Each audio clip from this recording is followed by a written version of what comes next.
Walpurgis Night. Time once again to spread the tradition. Two people stood on the broken battlements of a castle in Carcosa, gazing out at the blasted countryside. "Is one world not enough?" asked the woman. The man was short and plump, with a jovial moon face, his bald head fringed with dark hair. "No," he said in a kindly, if condescending voice. "It is Walpurgis Night. Time once again to spread the tradition." "To think, it was only one short year ago," the woman sighed. "Yes." The man's round face had an amused, if sardonic smile. "I know you remember." Walpurgis Night, April 30th, 1 year earlier. Cassandra, the scullery maid, was in the process of scrubbing the tiles of the kitchen floor when her soapy hand came into contact with a bare and very plump foot encased in a rough sandal. "Oh, I'm sorry," she squealed automatically, rocking back on her heels and staring up to see who it was, and to see if she might expect a blow. A fat figure, clad in black, towered over her. She could not make out the fleshy face, which lay in shadow. "Are you afraid?" the stranger asked softly, pulling back his hood. Cassandra stood up, feeling the rough tiles beneath her bare feet. "Can I help you, sir?" She didn't recognize the stout, balding man, but she knew that to ask who he was and what his business was would be to invite trouble. "Well, that depends," said the man, with a high, musical chuckle. "Sir, it depends on whether you wish to live or die." Cassandra didn't bother to reply, but gathering up her bedraggled skirts, she ran into the passage, where Eric, the huge red-bearded potboy, was up to his elbows in steamy, soapy water. "What ails you, lass?" Eric bawled in his loud voice, his florid face twisted into a leer. There's a man," Cassandra stammered. "Aye, I'm sure there is," Eric boomed. "So what?" He threatened to kill me," the maid wailed. "What man?" "I think that would probably be me." The ruddy giant turned and peered down at a short, podgy figure, which stared up at him. The corpulent newcomer was dressed in robes of black, which made the potwasher think he was some sort of infernal or satanic monk. "And who the hell would you be?" Eric roared. The man gave an inscrutable smile. "They call me Count Todd." "Todd? What kind of a name is that?" "You can call me Death." Eric threw back his head to laugh, only to have the dark figure reach out and touch one of his calloused hands. The potboy instinctively drew back, an involuntary, "Hey, what do you think you're doing?" escaping from his lips. But when he looked up, the mysterious Count was gone. "Where'd the bugger go to?" Eric stammered in confusion. Cassandra was crouching along the passage wall, her blue eyes wide in sheer terror. He just vanished." "Nonsense. People just don't vanish. He must be around here somewhere," Eric bawled, storming off into the kitchen, which was the only place the mendicant could possibly have gone. Cassandra waited, expecting any instant to hear Eric's loud voice, or possibly the sound of a fist striking flesh, but nothing happened. She was used to waiting patiently, but after a short time it became evident, even to her distressed mind, that the potboy wasn't coming back, at least not any time soon. Confusion giving way to distress, Cassandra thought about going out into the main kitchen or the hallway to seek help. But the people there would hit first before asking for any explanation. In the end, she decided her only option was to go after Eric, but no sooner had she made up her mind than the ruddy giant suddenly appeared in the doorway, but swaying and holding onto the door frame for support. Eric? The potboy's normally florid face had turned chalky white, but a rash of angry patches of violet red covered both cheeks, and as the girl watched in horror, it seemed to be spreading. Eric's eyes had a yellowish tinge, and he appeared to have a hard time breathing, his mouth hanging open. I don't feel too well," he finally managed to gasp. "Wait here. I'll run for help." But before Cassandra could move, Eric staggered across the room and grabbed her roughly by the front of her dress, as if he was trying to tear it from her body. Cassandra screamed and took his wrists in self-defense, only to scream again and release them. Eric's wrists were burning with fever. Eric's mouth was gaping open as he fought for breath, and before the struggling girl could free herself, he vomited a combination of blood and pus all over her clothes, and then collapsed, his head smacking against the stone floor. Cassandra didn't wait to see what would happen next, but turned and ran, her eyes blinded by hysterical tears. Not really conscious of where she was going, she ran through the first door she came to, and found herself outside, in a dank, unfamiliar courtyard she had never seen before. Across the yard, she could see an archway leading to the outside, and she instinctively ran towards it. A guard in uniform suddenly blocked her path. "Not so fast, my girl." Cassandra crashed into him at full speed, knocking him backwards. He reached out his arms to grab her, but then staggered away, swearing and trying to wipe the blood from his soiled uniform.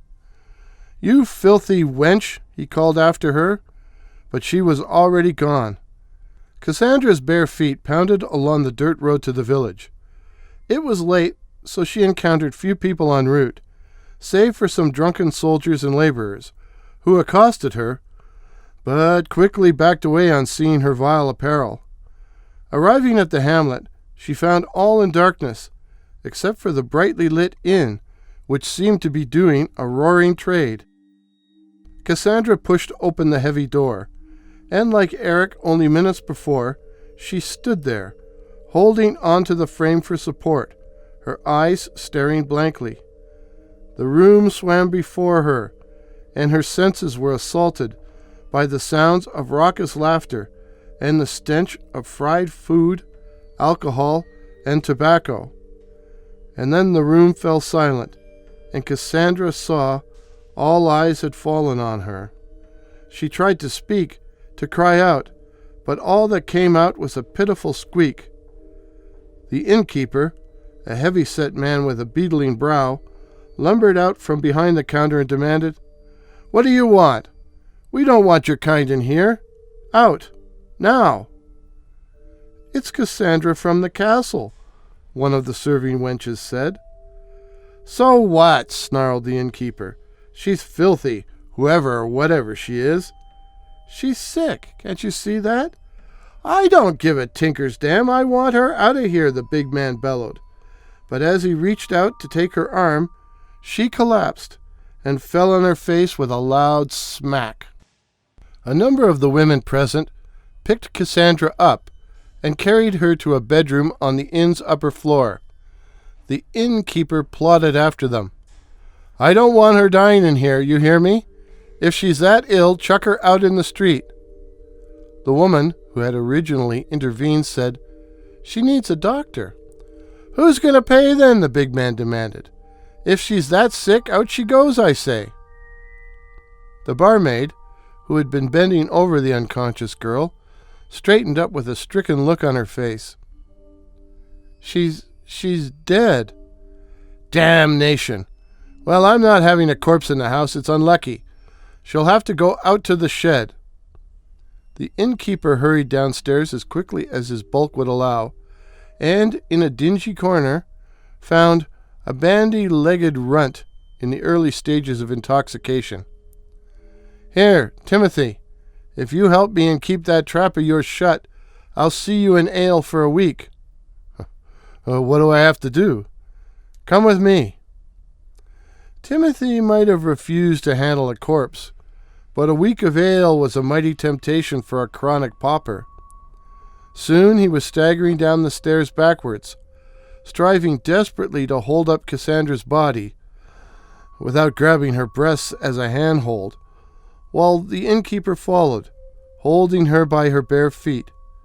Slipping out the back way, they lay their burden down on the dirt floor of a small outbuilding used to store old beer barrels and other refuse. "She can stay there with the rest of the trash," the landlord said. "I suppose we'll have to let them know at the castle." "I'll go," volunteered Timothy, "for a flagon of beer. This has been awful thirsty work." What might have been the end result of this bargaining will never be known, for at that exact moment Cassandra sat up, grabbed both astonished men by the fronts of their tunics, and knocked their heads together so hard their skulls cracked. Meanwhile, at the front door, a group of soldiers from the castle, led by a sergeant, pushed their way into the bar room and shouted for silence. "We're looking for a scullery maid from the castle," squealed the sergeant, who unfortunately had a very high-pitched voice, causing most of the room to burst into raucous laughter. The sergeant's face turned bright red as the merriment continued, so he brought the flat of his sword down on the surface of the nearest table, knocking a number of tankards, glasses, and bottles to the floor with an almighty smash.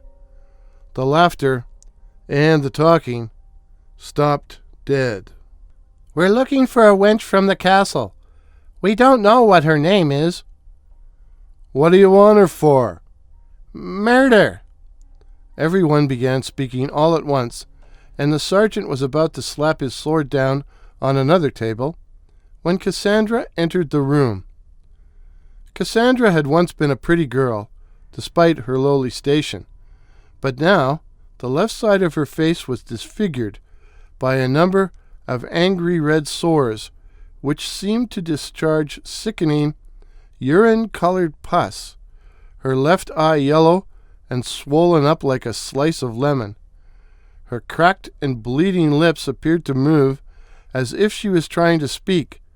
Suddenly, she thrust out her tongue, which was also distended and turning black. "Seize her!" bleated the sergeant. No one moved, so he bawled, "Seize her, I said." "What's wrong with her?" someone called out, but no one made a move. The sergeant turned angrily towards his men and said, "Didn't you hear what I said?" "I ain't touching her," one of the soldiers said back. "She's got something wrong with her." "Take her now or die," screamed the sergeant, beside himself with fury, when a barmaid came charging out from behind the bar, wailing like a banshee, and threw herself on the sergeant's back, knocking him to the floor. 3 other serving women, the ones who had carried Cassandra upstairs, joined in, attacking customers, soldiers, and each other in a frenzy of violence, while yowling a mixture of profanity and screams. Each of the women had gone deathly pale, with blood and pus streaming from their eyes, ears, nose, from their very skin. Each also appeared to have superhuman strength, snapping arms and necks like they were mere twigs. The sergeant had fallen squarely on the blade of his sword, which sliced into the meat of his thigh, severing an artery and jetting a spurt of rich red blood across the floor. He tried in vain to cover the wound with his hand, but the warm burgundy liquid ran through his fingers and began to pool on the floor as Cassandra got down on her hands and knees and began to lap it up. Several of the drinkers used chairs to smash out a window before crawling out and sprawling on the hard ground outside. They were just staggering to their feet when they were confronted by a crowd of servants and soldiers running down the road from the castle. "What's happening? What's going on?" one of the revelers demanded. And when no one would answer him, he grabbed one of the soldiers by the front of his uniform, forcing him to stop dead. "What's going on?" he shouted in the soldier's face. It's Eric from the kitchen. He's gone mad. He's killed." "A whole squad of soldiers can't deal with one man?" "He's changed. Now let me go." The drinker refused to let go. "What do you mean?" The question was cut short by the soldier's dagger, a blow driven straight to the man's heart. A second group now appeared on the road from the castle, a tawdry, misshapen horde, with contorted bodies and disfigured faces, yellowing skin covered with sores, and sweating both blood and mucus. At their head, leading their confused advance, was Eric, his form made grotesque by swelling, which bloated his legs and thighs, his arms and hands, even his head, which was blown up like a balloon. His mouth was open, spewing an endless stream of reddish yellow vomit. And then, as he reached the inn, there was a sound like a very loud fart, and Eric exploded. A shower of body parts, scraps of discolored skin and blood and bodily fluids were splashed over the walls, the cobblestone streets, and everyone in the immediate vicinity. A number of the victims automatically threw up, while others ran about frantically, trying to find somewhere to wash the contamination from their clothes and skin. "It won't do you any good," crowed a triumphant voice. Count Todd stood in the middle of the square, surveying the carnage and the writhing bodies, with a haughty and self-satisfied look on his urbane features. "They're all going to die. It's quite contagious," he added to no one in particular, as he picked his way over a sprawl of sprawled bodies on his way to the inn. Cassandra was still kneeling over the pool of blood. She did not react or look up when Todd opened the door and approached. "Can you understand me?" he asked gently. No reaction. Then he said, "I have the power to keep you alive, if that is of any further interest to you." She looked up then, gazing at him beseechingly with her one good eye. "There has been significant tissue damage to one side of your body. I can't do anything about that, but I can, if you wish, prevent any further decomposition. All you have to do is take my hand." Cassandra put out her good hand, her right hand, and took the Count's fat, sweaty palm. Slowly, and with great gentleness, the satanic monk drew her to her feet. And that is why she stood with him on the evening of April 30th, gazing out at a panorama of sheer desolation. Carcosa died within the week. Since that time, Cassandra had been privileged, if it was a privilege, to listen to the Count's explanation. The forces of darkness were in abeyance. Defenses had been established against such conventional afflictions as spirits, witches, and hobgoblins, werewolves, and vampires. In short, it was a stalemate, and I could do nothing. Nothing. And that is when I contrived my coup. What if I introduced an unknown evil, a scourge for which they were totally unprepared, such as biological warfare? You saw how effective it worked. You see how effective it worked every time you look in the mirror. Cassandra winced. The left side of her body was twisted, her left hand little better than a claw. Her skin had turned a sickly yellow, spotted with angry red sores. But her face was the worst. The cheeks were sunken in, as if she was dead, the left side of the mouth twisted into a permanent grimace. Cassandra's left eye was a sightless yellow orb, twice the size of the right eye. But the Count still appeared to find her desirable. And what weapons will you use this time? Cassandra asked. They will have some defenses against biological warfare. They may be a highly technological civilization, but they will have no defenses against what I have in store for them. Indeed, their very sophistication, their secular views on existence, will lead to their very demise. I don't understand, Cassandra stammered. The events of the previous year had caused some residual brain damage, and she was sometimes plagued with bouts of mental confusion. If you can use high-tech weapons to destroy a medieval society, then what is more appropriate than using medieval weapons to destroy modernity? You mean arrows? Crossbows? I mean the Goblin universe. Cassandra lowered her head in despair. A solitary tear ran down her right cheek. I still don't understand, she said. Then you will see, Count Todd beamed in delighted anticipation. On this very night, as we reintroduce a noble and long-neglected tradition. Walpurgis Night, Walpurgis Nacht, Walpurgis Eve. And I know just the place to begin.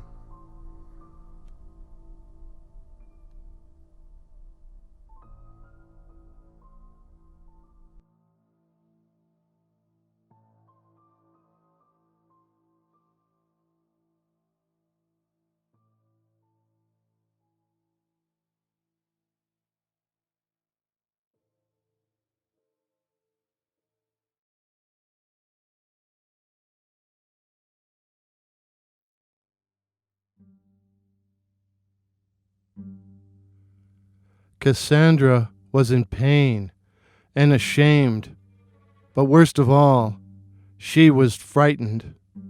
In fact, she was terrified to the bottom of her soul. Cassandra was a scullery maid at the castle, in other words, a drudge of no account. She had been caught trying to sneak back into the servants' quarters after being outside with him. And when she wouldn't tell them where she had been whipped and condemned to stand in the pillory at the edge of the woods all night. On this particular night, Walpurgis Night, she had begged and pleaded with them to be allowed to serve her sentence within the confines of the castle, but they only laughed at her. Heartily. Instead, they had bent her over and placed her sore and beaten body in the rude pillory which confined her head and her hands. She was then pelted with rotting vegetables and garbage, spat upon and called filthy names by every lout, both male and female, in the village. Cassandra couldn't see what was going on behind her, and she was subjected to kicks and other indignities. Eric, the huge red-haired potboy, couldn't seem to keep his hands off her. But her tormentors all disappeared once it began to get dark. None of them would be abroad tonight. Not tonight, of all nights. Walpurgis Night. Walpurgis Night, April 30th, was a herald of spring, but it was also the night when the forces of darkness held sway, and witches, goblins, and the dead walked the face of the earth, and she would be all alone with them. All alone. In the dark. Unless he came to rescue her. He was a handsome young soldier on guard duty at the castle. A handsome young soldier who had taken a fancy to her and she to him. Unfortunately, there was no privacy for them in the kitchen, so he had passed her a note to meet him outside after dark. She hadn't meant to stay out all night, but once she was in his arms, she forgot all about time. And then, in the morning, she was caught, but she had remained silent in case he had been absent from his post, and the penalty for that was death. So Cassandra stood there, at the pillory, bent over and in pain, as the night grew progressively darker and colder. Darker and colder. It was, after all, only the end of April. He had to come. He must come. Still, Cassandra couldn't recall seeing him among the crowd of jeering spectators. No doubt he was on duty, or too ashamed to come. But he should know she was true to him, that she had kept his secret. Cassandra felt the approach of the midnight hour. Everything had gone deathly still. And then she heard the sound of approaching footsteps. It was impossible for Cassandra to raise her head, but she could see his dark trousers and his heavy boots as he stood before her. "I knew you would come," she said, bursting into tears. "Oh, I have come," he said softly. But instantly, Cassandra noticed a subtle change in the sound of his voice. It was subtle, but the voice was different. The man knelt before her, and she almost screamed. The man kneeling before her had a jovial moon face, his bald head fringed with a tonsure of dark hair. He looked like a monk, an infernal monk. "You're not." "Ah, but I am." And as she stared in horror, the man's fat face shimmered, then seemed to melt, and then in front of her were the handsome, youthful features of he. "What?"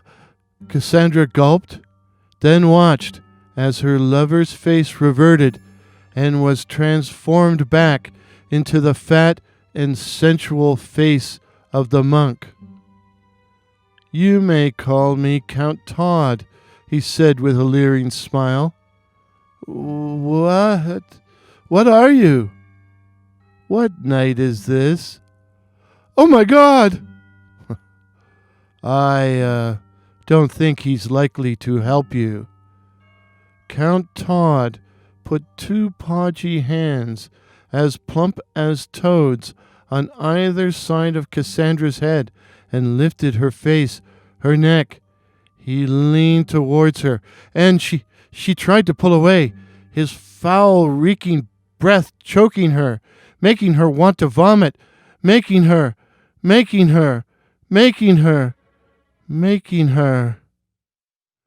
transporting her to bliss, to a greater ecstasy than any she had ever experienced before.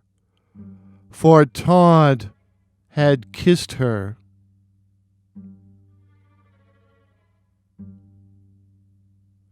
When it was over, Cassandra said lazily, "I feel so strange."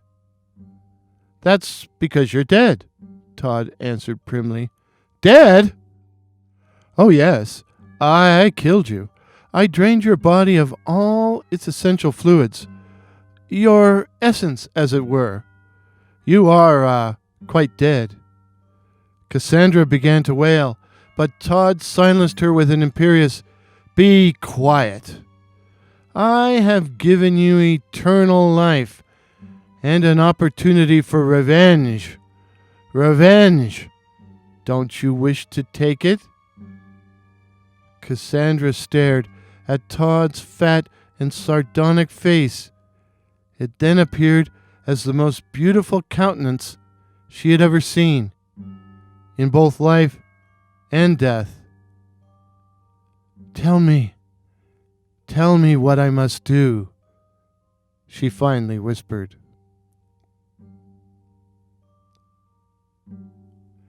Eric, the huge red-haired potboy, was up to his elbows in soapy water when Cassandra glided into the kitchen where he was busy at work.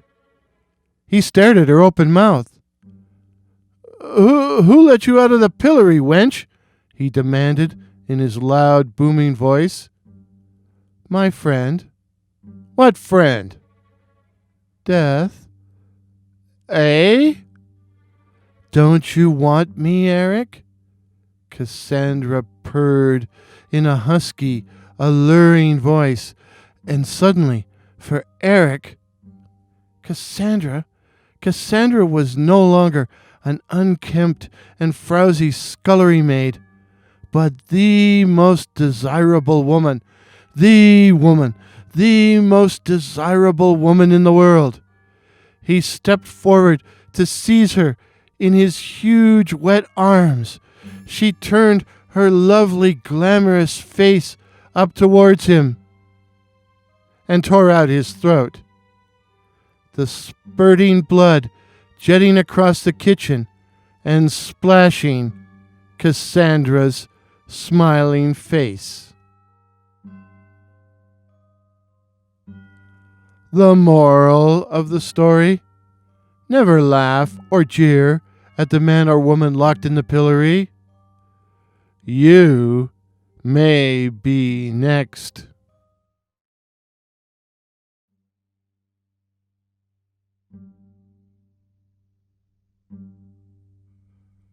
Timothy was hungover, thirsty, but not at all frightened, even though he had been condemned to stand in the pillory at the edge of the woods all night, on Walpurgis Night, which was tonight, on Walpurgis Nacht, Walpurgis Night, as on All Hallows Eve, the forces of darkness hold sway, and once again witches, goblins, and the dead walk the face of the earth, and Timothy would be sharing the black hours of the night with them. But he didn't care. He just wanted a beer. And he wanted revenge. Timothy's offense had been public drunkenness, which was his normal state of being, and as he was destitute and unable to pay any fine, it was determined he should learn his lesson by standing in the pillory overnight.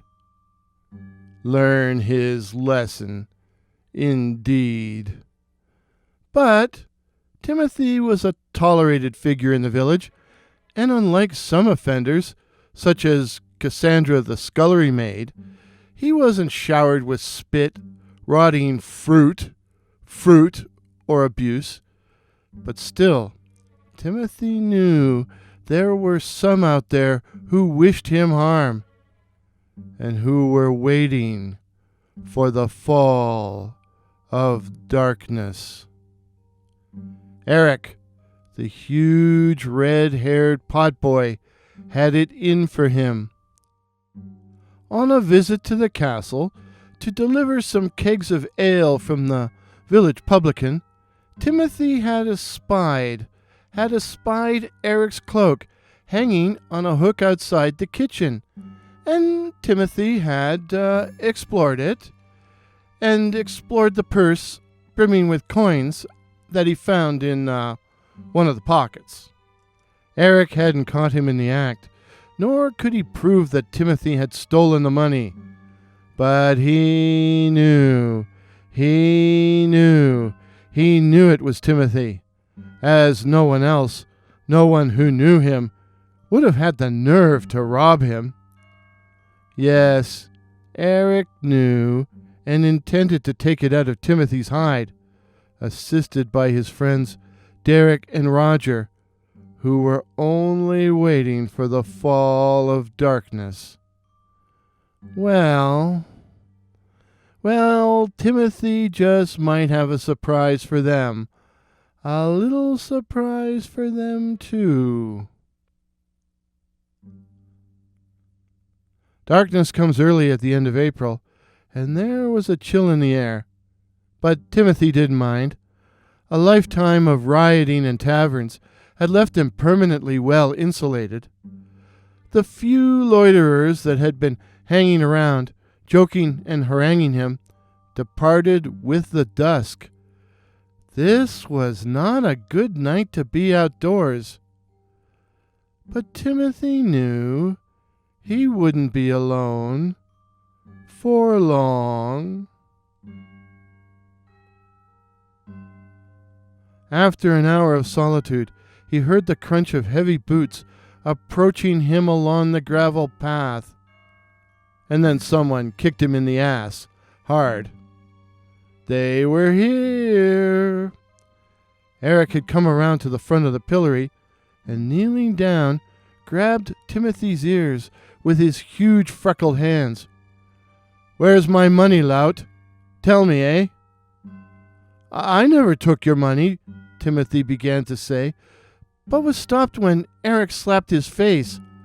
Hard. Timothy took a deep breath. That had hurt, and tried again. "Get me out of this thing, and I'll show you where the money is." "I thought you didn't have my money, ass," Eric said, smiling. But before he could slap again, Timothy squealed, "You won't get it back with me trapped in this thing." "Oh, I don't know," Eric said with a predatory smile. "We have all night to get it out of you." "You're going to stay out all night?" Timothy persisted. On this of all nights, Walpurgis Night, when the dead are abroad?" Eric laughed, but it was not a pleasant laugh. "Oh, I don't think it will take all night to get the information out of you. Will it, lads?" he added, causing Derek and Roger to bark in merriment. "So, you won't get me out of this pillory?" Timothy said sadly. "No, lout, we won't get you out." "Ha! Hey, that rhymes." "No, lout, we won't get you out. Lout, out, lout, out, lout, out. Ha! I'm a poet." "Well, if you won't get me out of the pillory, then I must let myself out." Timothy's remark led to an outburst of hilarity, which ceased after they heard a loud plop, followed by the drunkard's head separating from his body and rising into the air. Eric drew away in horror as Timothy smirked and said, "Didn't know I could do that, did you?" What are you?" Eric stammered. Timothy snapped his jaws, and Eric suddenly became aware that he had a mouthful of razor-sharp teeth. "What am I? What am I?" Timothy squealed, his voice rising to a falsetto. "Why, I am the devil's own! That's what I am! The devil's own!"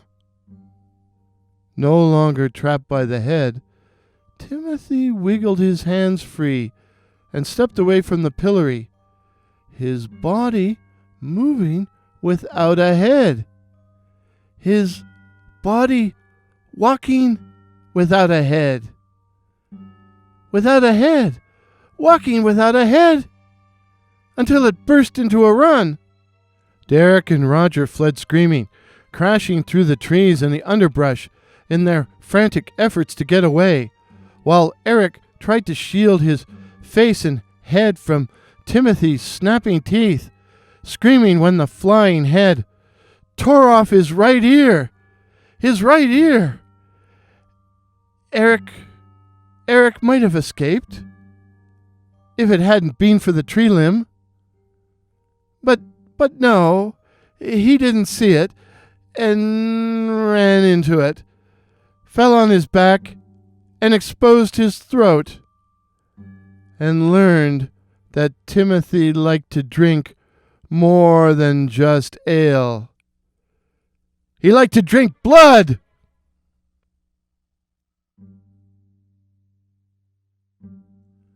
The innkeeper was a heavy-set man with a beetling brow and a bad temper, and a paranoid fear of being robbed, which led him to creep downstairs, an iron bar in hand, when he heard strange sounds coming from below in the middle of the night. Whoever it was wasn't even trying to be quiet. Entering the bar, he was astounded to see chairs and tables overturned or pushed aside, the floor littered with broken bottles and glass. Someone, a shadowy figure, was behind the bar, rifling the cash box. The innkeeper moved slowly forward, trying not to make a sound, as he crept up on the figure. And then he attacked, swinging the iron bar at the robber's head. But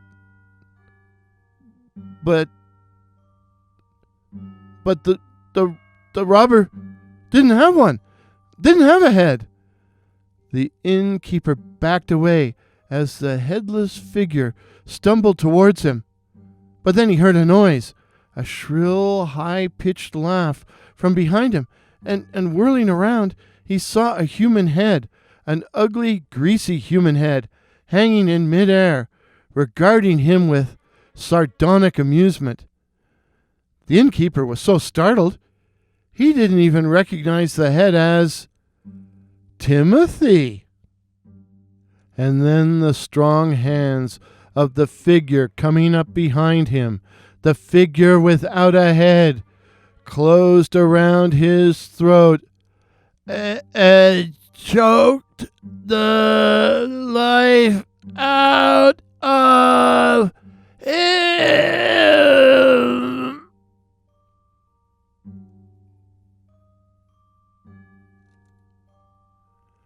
The murder and robbery at the inn was a village sensation. Derek and Roger had disappeared, and so were blamed for the crime. They were also accused of the murder of Eric, whose disfigured body had been found in the woods with his throat slashed. The red-bearded potboy was either an accomplice or had been killed trying to stop the thieves. No one knew. The one person no one suspected was Timothy. He'd been bound in the pillory all night. Still, eyebrows were raised a few months later when Timothy announced a long-lost uncle had left him an inheritance. Enough of an inheritance, he was able to purchase the inn, which he then renamed. The inn is now called the Night Floater. Floating heads, aka night floaters or floaters, are paranormal entities reported from around the world. The name refers to the ability of certain individuals to detach their heads from the trunks of their bodies, the heads then being able to fly or float at will. They are said to attack unsuspecting victims, biting them and sometimes even killing them. They make a moaning sound when far away, a sound which fades to silence as they approach their victims. And they are able to direct their bodies and walk around without their heads, i.e., headless. The moral of the story? Don't drink till your teeth are floating. It just might go to your head.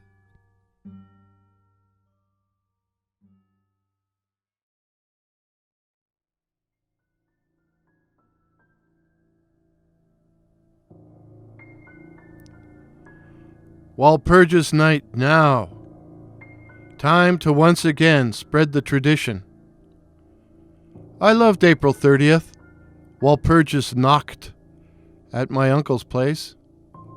It marked for us the official end of winter, whether there was snow on the ground or not. And some years there was. But snow or not, there would be a fire in the fire pit, steaks on the barbie, and lots of beer and wine. Although I had to make do with Coke Zero. My uncle wanted to bring back Walpurgis Nacht as a spring version of Halloween. On Walpurgis Nacht, as on All Hallows Eve, the forces of darkness hold sway. We light bonfires, not just to welcome the spring, but to keep the satanic legions at bay. We also play music to drive them off.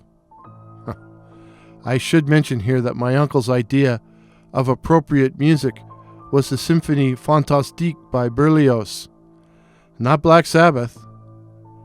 On Walpurgis Nacht, the witches held Sabbath on Brocken, highest peak in Hartz Mountains, and we, in turn, will celebrate this evening by sharing tales of the specters of the past. Through us, they will once again walk the earth. So, after the eating was over and the drinking well underway, my uncle and friends would sit around the fire pit and swap stories, folk tales of ghosts and goblins, Baba Yaga and the witches, werewolves and vampires, and of course the whole secret commonwealth of the little people in the gentry. No zombies or serial killers allowed, Uncle would intone solemnly, his wine glass raised in salute. Once when I asked him why he did it, Uncle turned serious and said, Walpurgis Nacht is celebrated in many European countries. I want to see if I can turn Walpurgis Night in North America into a sort of non-commercial Halloween, but with an emphasis on friendship, feasting, and sharing stories. I trust you will help me spread the tradition. I said I'd try, not that I really understood my uncle's motivation. I only knew it was a good time and meant winter was finally over. Or almost over. Most of the guests were Uncle's colleagues from the university, plus students, neighbors, even a few of my friends, those who didn't think the whole thing was too weird. I knew almost everyone there, so I was a bit surprised when a fat man I'd never seen before came up the driveway and spoke to me. Can you direct me to the master of this establishment? You mean Uncle Nate? He bowed by way of an answer. I had been around the side of the house, putting some trash in the disposal bin, when he appeared out of the darkness. He had a gentle voice and an ingratiating smile on his plump face, but there was something about him that I didn't like, although I couldn't have explained why. Maybe it was the black cloak, which made him look like a monk or something. But Uncle Nate had many unusual friends, so I took him around back, where I found the master of the establishment, standing a little to one side and checking that all our guests had suitable refreshments. Uncle, this man was asking for you. It sounded stiff and formal to my ears, but it also sounded better than, you know this guy? I could tell Uncle did not. "Hello," he said cautiously while extending his hand. Todd." "Oh, greetings, Todd, and you're with?" "I'm an inhabitant of Carcosa."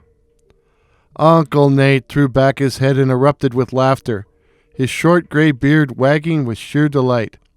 He pumped the hand of the hefty stranger and said, "Welcome, Todd. Any fan of Bierce and Chambers is welcome here." Todd smiled sardonically. "But I am not a mere fan. I've actually come from Carcosa." Uncle Nate was still enjoying the joke. "What, all the way from the shores of Lake Hallie?" "Carcosa is closer than you think," Todd said with a patronizing smile, which confirmed me in my dislike for him.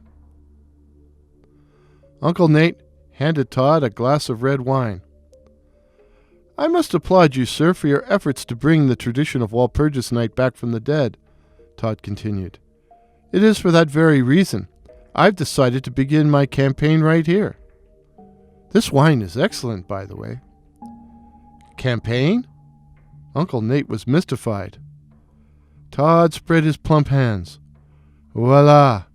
It is my intention to spread the tradition of Walpurgis, to once again make it a night when the dead are able to cross into the land of the living and make riot." Uncle Nate laughed again. "That sounds like a lot of fun." Todd's broad face was convulsed by an odd expression, a cross between a grin and a grimace. "That would depend on your definition of fun, but perhaps I could explain myself better by way of a small demonstration." "Fire away," my uncle said, spreading his arms to get everybody's attention. "Ladies and gentlemen, our guest, Todd, has something he would like to show us."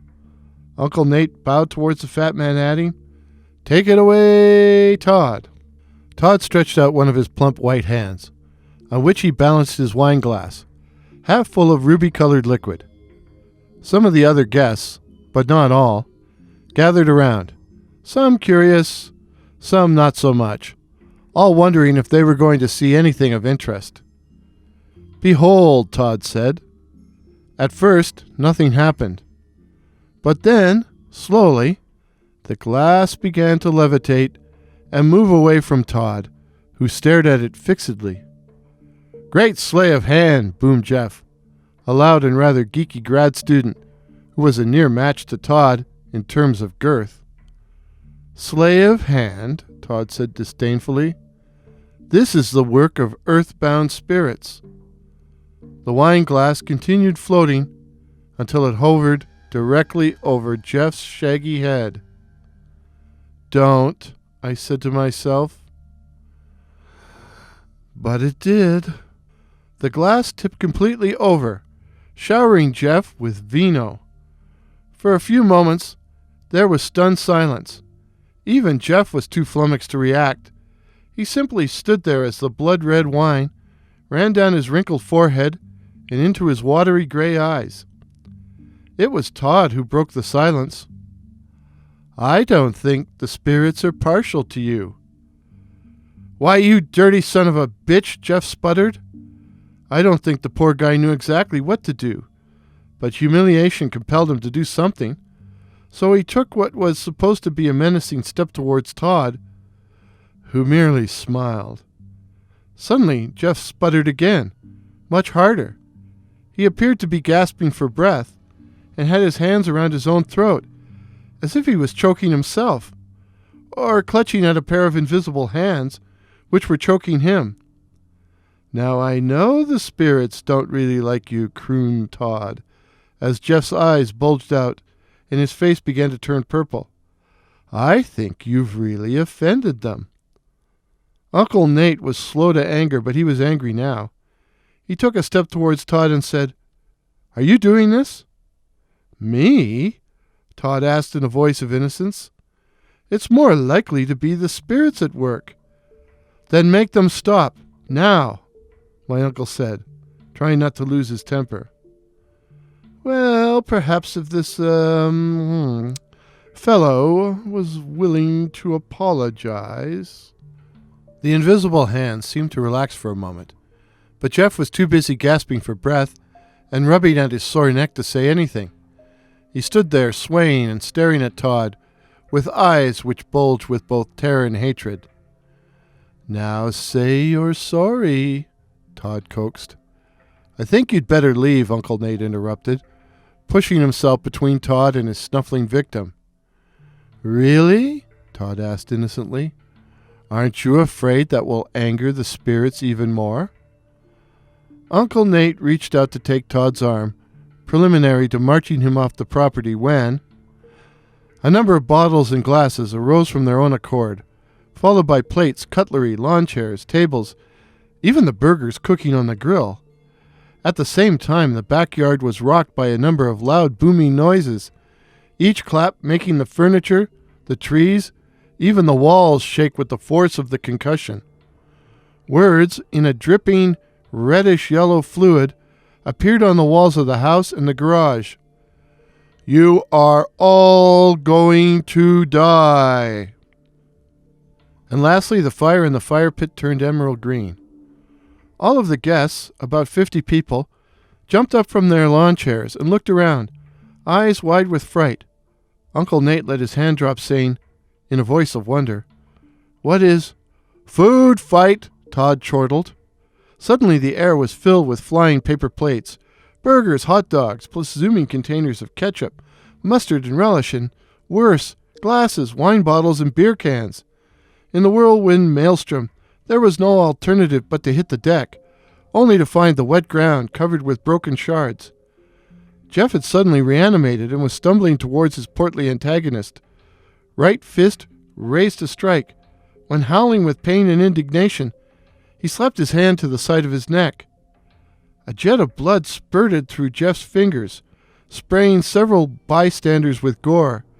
It was obvious that an artery in his neck had been slashed, although I couldn't see how it could have happened. The big geek took a step forward, staggered, fell to his knees, and then collapsed face down on the patio, his head quickly surrounded by a growing pool of bright red. Next to me, a female grad student vomited explosively. I took a quick look around for Uncle Nate as I dodged the projectiles slicing through the air. He stood, still as a statue, his face white, gazing towards Todd with a blank look in his dark eyes, not flinching or reacting when a yellow plastic mustard container whacked him on the side of the head, followed by a mercifully empty beer can. He was being slowly murdered. I reacted without thinking, taking a quick run and hitting Todd from behind with a combination body check football tackle. Todd's huge black figure collapsed like a sack, and he sprawled face down on the hard concrete of the patio, like a tree felled by a lumberjack. I expected his flesh to feel soft. He was a very fat man, but instead it felt squishy, like his body consisted of something pretending to be flesh, but wasn't. He was also extremely silent. I expected him to bellow or curse and swear, but nothing happened. Nothing. As I stood up, I noticed all the flying debris was grounded, and the booming noises had stopped. I saw Uncle Nate kneeling over Jeff and trying to take his pulse. Raising his head, he caught my eye, his face anguished as he whispered, "He's gone." "He did it," I said, pointing at the fallen monk. I grabbed the back of Todd's cowl and gave a mighty heave, trying to drag the fat man to his feet, only to find the cloak empty in my hands. What the hell was as far as I got before everything erupted in white noise. I called it white noise, as that was the only way I was able to describe sound so intense, so loud, so all-encompassing it stunned the senses. Blinding magnesium light stunned my eyes, and my body was assaulted by waves of high pressure, like I was caught in an explosion. But it was only noise, white noise. I clamped my hands over my ears, but it still didn't shut out the percussive wall of energy that left me overwhelmed and unable to think. I shut my eyes, but could still perceive the intense white glare, as if I was gazing directly into a nuclear blast furnace. I could sense, rather than see, that people were dropping all around me, and I could feel something running down my face and the sides of my neck, from both my eyes and my ears, but I didn't know if what I was feeling were tears or blood. I fell to my knees, screaming in agony, but I was unable to hear my wailing over the wall of noise. I teetered back and forth, almost ready to pitch forward on my face, unconscious or dead. And then it stopped. Dead. To be replaced by an insidious, whispering sound. The flapping of myriad wings. To be continued.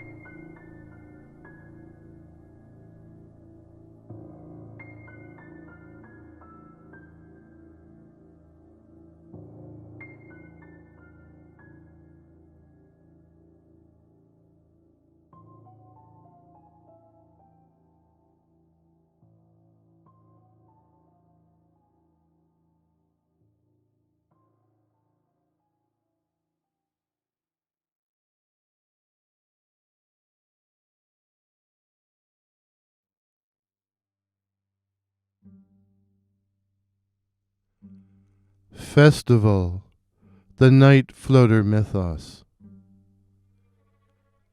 I've always been a solitary guy, a loner, content with my own company.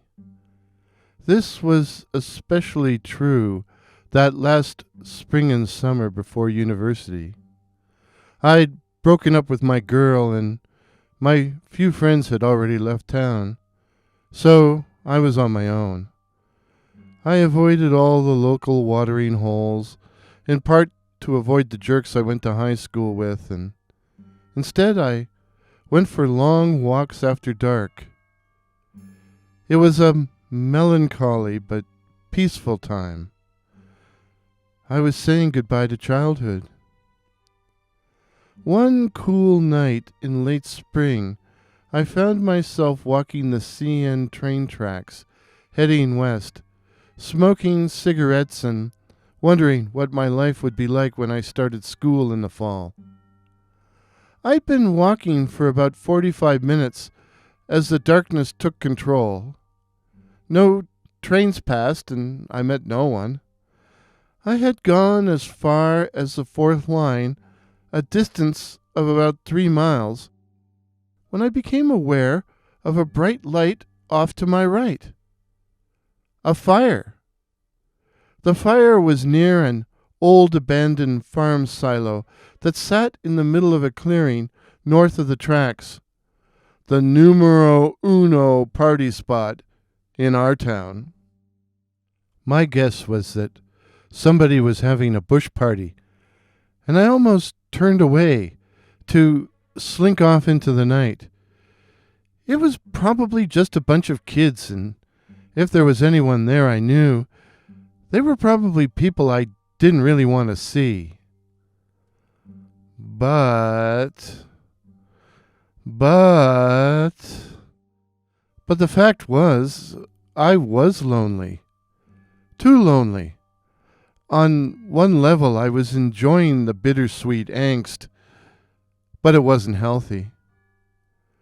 Oh well, I said to myself, maybe somebody will give me a beer as I crossed the tracks and headed towards the light. But as I drew closer, I started to realize things were not quite normal.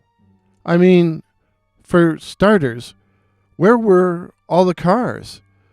A dirt trail led out to the old silo, and some guys would drive the short, bumpy pathway and park in the dead grass beside the ruins of the former barn. Normally, there would be 3 or 4 vehicles. But tonight, nothing. And where were all the people? I couldn't see anyone standing around or milling about. Had somebody just started a grass fire and then left it? In the end, however, it turned out it wasn't a grass fire. Instead, around a small central fire, there were a number of small black candles, placed so as to form a pentagram. 13 candles. Had I just stumbled across a satanic ritual? Prudence told me to get away and get away as quickly as possible. But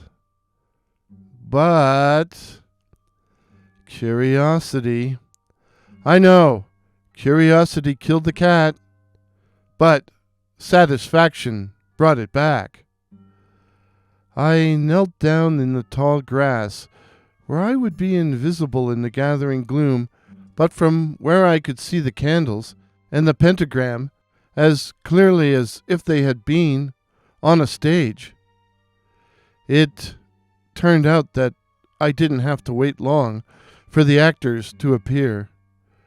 They came out of the ruins of the old barn, a motley crowd of thin, disheveled people, some stark naked in spite of the evening chill, moving hand in hand in some bizarre dance, an obscene conga line. But that wasn't the worst of it. The worst of it was that the dancers were headless. Headless.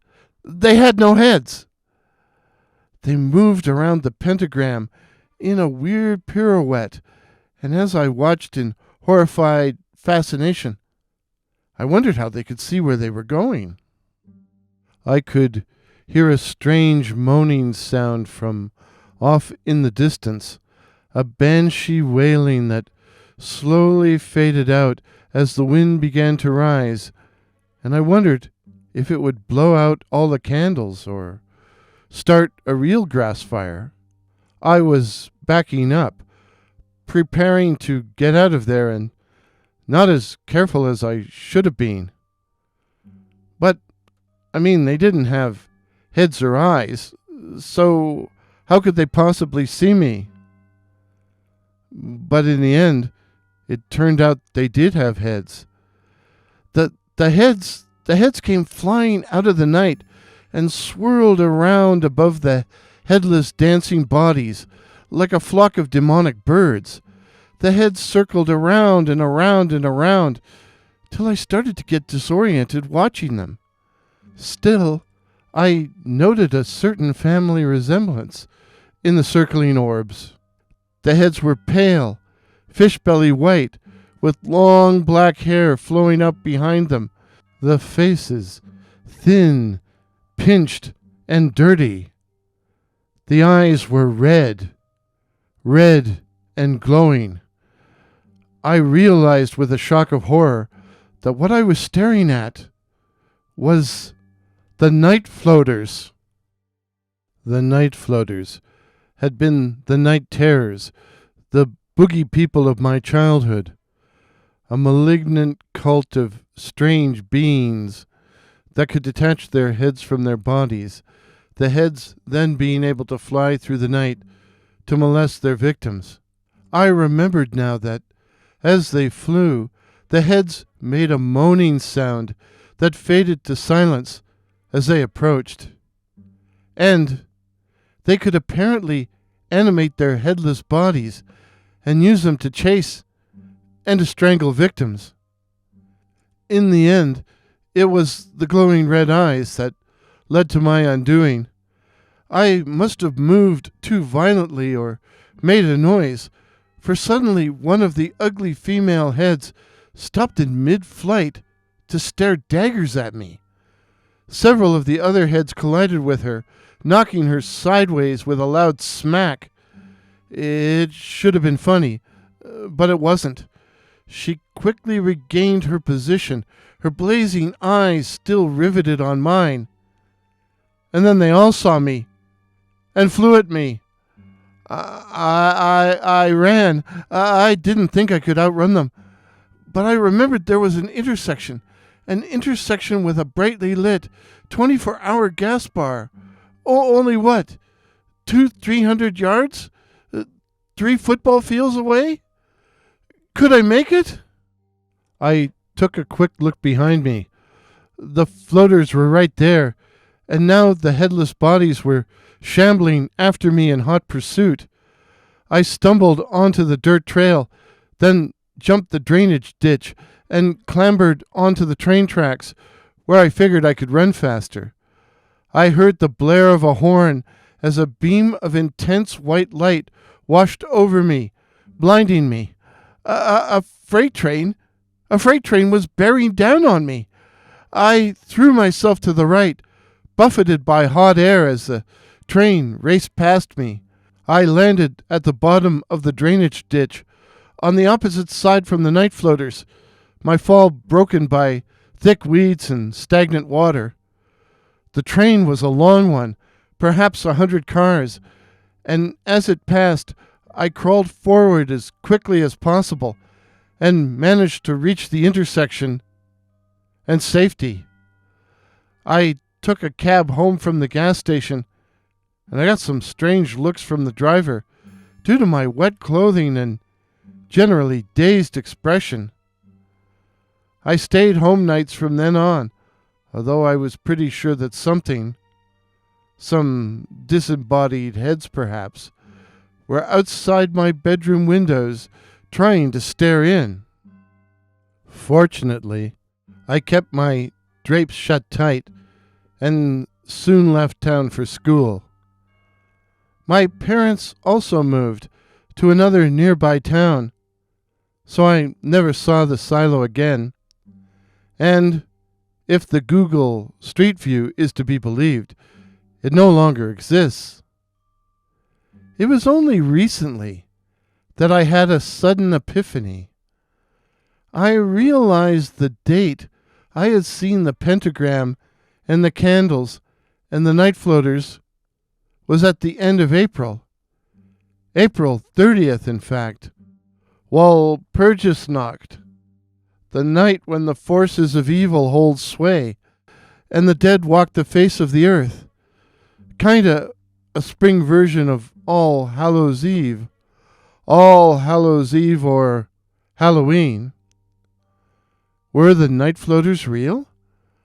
I never heard of them again after I left my hometown.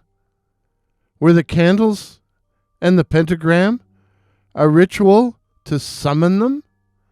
Summon them from beyond? If I started a fire in my backyard, surrounded by a pentagram outlined by black candles, would it summon the night floaters? Walpurgis Night will be coming up shortly. Should I try it? Would you? I dare you. The moral of the story? Sometimes the rites of spring are just plain wrong. If this is your first visit to my channel, please consider subscribing. My name is Warren, and I write and tell original ghost stories and original horror stories featuring such cryptids as the night floaters, werewolves, and the black-eyed children. So again, please consider subscribing. Please help me to reach my goal of 2,500 subs. Till midnight. Cheers.